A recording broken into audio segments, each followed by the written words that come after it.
आज हम बरहानपुर में रहकर क्या कर रहे हैं। हम हमारे बरहानपुर में हमारी बच्चियों को सेफ रख भी नहीं पा रहे हैं। मैं आज सभी से ये कहूँगी और आपके माध्यम से ये सवाल करूँगी, क्या ये जिनको इस बच्ची के आज बेटी रोड, उस रोड का नाम है बेटी रोड पर एक बेटी का एक्सीडेंट हुआ और मृत्यु हुई, तो क्या इस बेटी की जो मृत्यु हुई वो बरहानपुर की बेटी है, तो क्या सारी माताएं इसके लिए आवाज़ नहीं उठा सकती है। आज हम हमारे शहर की हालत, आए दिन हम आवाज़ उठा रहे हैं पर आप कोई एक्शन नहीं ले रहे हैं, कोई उसके ऊपर सपोर्ट नहीं कर रहे हैं। नमस्कार, जय हिंद। आप देखना शुरू कर चुके हैं आपका अपना विश्वसनीय यूट्यूब प्लेटफॉर्म सच की आवाज, गोपुत्र केतन शर्मा। जी हां, हमारा मध्य प्रदेश अजब है, हमारा मध्य प्रदेश गजब है और इससे भी गजब है हमारा बुरहानपुर जिला। जी हां, जहां पर सड़कों में गड्ढे हैं या गड्ढों में सड़क है पता नहीं चलता, मगर यहां की जो जनता है, इस जनता को साहब कोई फर्क नहीं पड़ता। जी हां, बुरहानपुर में जिस रोड का नाम बिटिया रोड रखा गया है, जिला अस्पताल के पास एक बेटी का एक्सीडेंट होता है, 2 दिन उपचार चलता है मगर वो आज दम तोड़ देती है। एक ऐसी बेटी जो पढ़ाई कर रही थी, पढ़ाई में बहुत अच्छी थी, कई सपनों को लेकर अपने जीवन में आगे बढ़ रही थी, आज वो इस दुनिया में नहीं है। आज बुरहानपुर की हर महिला को, हर माता को, हर बहन को और हर पिता को ये सवाल अपने आप से करना चाहिए, क्या हम इतने बुज़दिल बन चुके हैं कि अब गलत को गलत नहीं कह पा रहे, हम सड़कों के लिए कोई आंदोलन नहीं कर पा रहे क्योंकि इस सड़क पर एक जान चली गई, फिर भी हम चुप है। जी हां, आज हर बहन जब उस बच्ची का फोटो देख रही है, उनके आंखों में आंसू है, उनके मन में प्रश्न है, क्या हमारी बेटी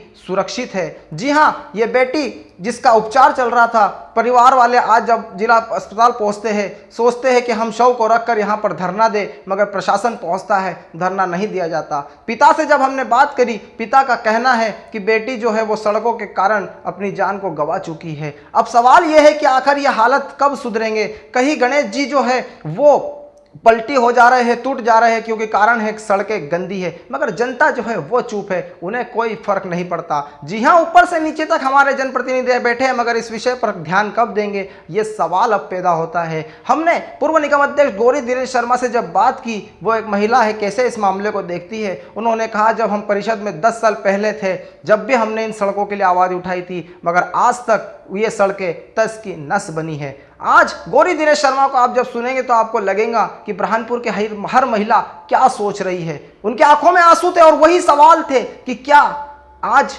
ये बेटी गई है, क्या कल हमारी बेटी भी हो सकती है। जी हां, यह आपको सोचना होगा क्योंकि अब जो सड़कें हैं वो जानलेवा बन चुकी है और कोई बोलने वाला नहीं है। सिर्फ लाइक करने, शेयर करने और कमेंट करने से काम नहीं चलेगा। आपको अपने जनप्रतिनिधियों को पूछना होगा कि आखिर ये सड़कें कब बनेंगी, ये सुधार कब होगा। देखिए किस प्रकार का ये घटनाक्रम था, क्या कहा है गौरी दिनेश शर्मा ने, मगर हम अपने चैनल के माध्यम से यही चाहते हैं कि ये सुविधाएं जो है बद से बदतर जो हालात हो चुके हैं, इसमें जल्द से जल्द सुधार आना चाहिए, वरना आने वाले समय में बाहर के लोग, महाराष्ट्र के लोग, आसपास के राज्यों के लोग बुरहानपुर में पैर रखने को भी डरेंगे।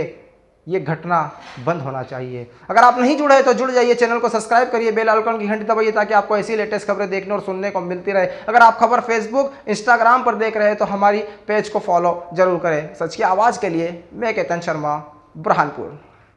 मेरी बच्ची खड़ी थी और स्कूटी बंद हो गई थी उसकी, तो खड़ी थी साइड से, पीछे से डंपर आला आया, उसने उड़ा दिया उसको। कितने साल की बच्ची थी, क्या पढ़ाई कर रही थी वो? सीए की तैयारी थी, उसका सीए का सपना था पूरा। अभी कौन सी क्लास में थी? 11 क्लास में। कौन से स्कूल में थी? केंद्रीय विद्यालय, और उसने पेपर दे के आई थी और टॉप करा उसमें। अब क्या चाहते हो प्रशासन से? प्रशासन से ये चाहता हूँ जो मेरी बच्ची के साथ में हुए वो किसी से ना हो, क्योंकि इतनी सड़कें, इतनी रोड इतनी खराब है, आए दिन हादसे पे, क्योंकि मैं खुद एक कोटी में हूँ, मैं देखता हूँ कितने एक्सीडेंट होते हैं यहाँ पर। इतनी खराब रोड मैंने आज तक कहीं पर देखी नहीं है। तो आप ये हादसे का जो कारण सड़क खराब होना भी मानते हैं? बिल्कुल, सड़क होना और इधर से हाईवे ज़बरदस्ती निकालना, क्योंकि हाईवे का रूट अलग ही होता है सर। बड़े जो वाहन जो होते हैं 32 ट्राला, कोई हाईवे उस लायक है, ये रोड उस लायक है? स्कूल है यहाँ पर, हॉस्पिटल है, चलते रोड टच है सर। यहाँ तो कंटिन्यूस वर्क रहता है, पूरा निकलते सब करते हैं। आज मेरी बच्ची के साथ में हो, कल किसी की बच्ची के साथ में ना हो। आपसे निवेदन है कि ये रोड आज की तारीख में ही बनाई जाए। आपका नाम, बच्ची का नाम? मेरा नाम गजानन सूर्यवंशी है, मेरी बच्ची कीर्ति सूर्यवंशी है।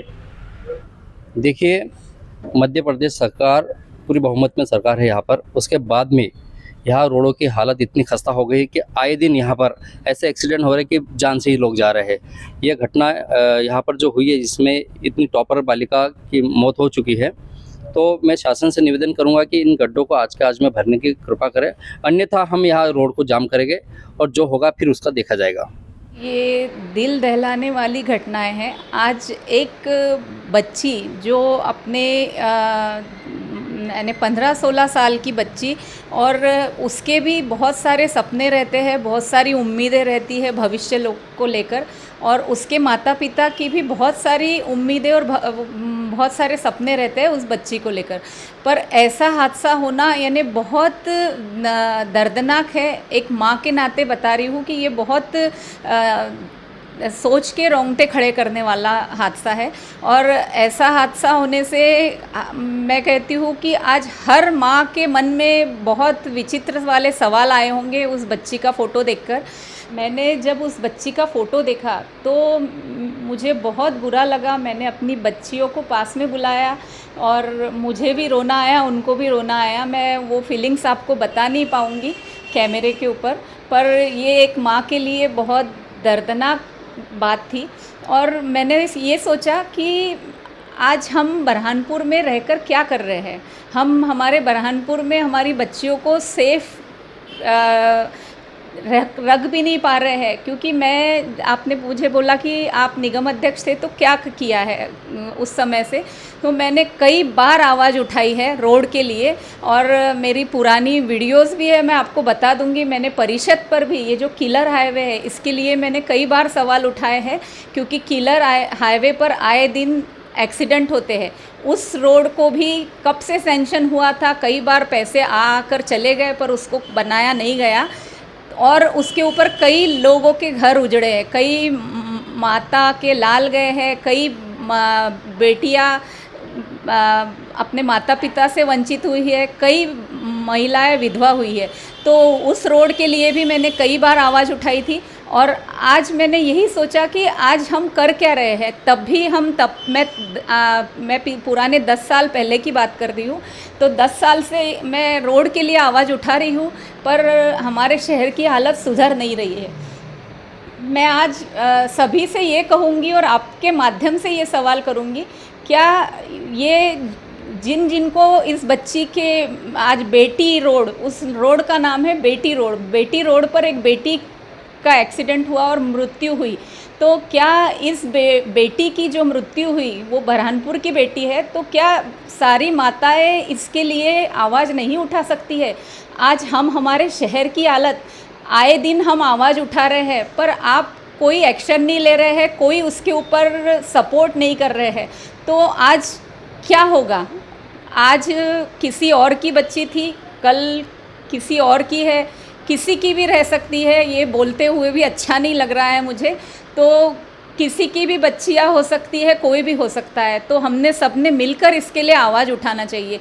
और ये जो आपने मूर्ति का भी बोला, जो वोटों की चोरी कर रहे हैं, जिन्होंने प्रदेश में विधायकों की चोरी की, विधायकों को खरीदा और अपनी सरकार बनाई, जिसने देश में वोटों की चोरी करके अपनी सरकार बनाई, और वो चोरी की सरकार बना के आज मूर्ति का, जो ग्रामीण में एक मूर्ति जा रही थी, उसका मूर्ति पलट गई और मूर्ति का टुकड़े टुकड़े हो गए। आज हमारे लिए बहुत शर्म की बात है कि मूर्ति के साथ में ऐसा हो रहा है, बच्चियों के साथ ऐसा हो रहा है। तो हमने सबने मिल के आवाज़ उठाना चाहिए और कुछ न कुछ एक्शन लेना चाहिए। आज मैं सिर्फ बरहानपुर की नहीं, लोधीपुरा का मार्ग देखिए आप, अगर हम गर्मी में जाए तो धूल इतनी उड़ती है कि हमारी आंखों से हमको आगे देखा नहीं जाता है कि आगे कौन सी गाड़ी आ रही है और हम कैसी गाड़ी चलाएं। बारिश में जाओ तो पानी में गड्ढा किधर है और रोड किधर है और किधर पत्थर है, ये नहीं समझ में आता है। ना बरहानपुर की रोड सही है, ना बरहानपुर के आसपास की हालत तो बहुत ज़्यादा ख़राब है। तो हमने थोड़ा सोच विचार करना चाहिए, हमारे लिए नहीं तो हमारे बच्चों के लिए, हमारे बच्चों के फ्यूचर के लिए, कि आगे से बुरहानपुर की कोई बेटी इस तरह दर्दनाक मौत ना सहे। इसलिए मैं आप सभी से एक वो कर रही हूँ कि कुछ आवाज़ उठाई जाए और इस बच्ची को न्याय दिलाया जाए। उसकी याद में ही वो बच्ची हमारे बीच से चली गई, उसके लिए ही हम उसको ये श्रद्धांजलि अर्पित करें कि हमारे शहर के लिए, हमारे शहर के आसपास, हमारे ज़िले के लिए कुछ आवाज़ उठाए। धन्यवाद।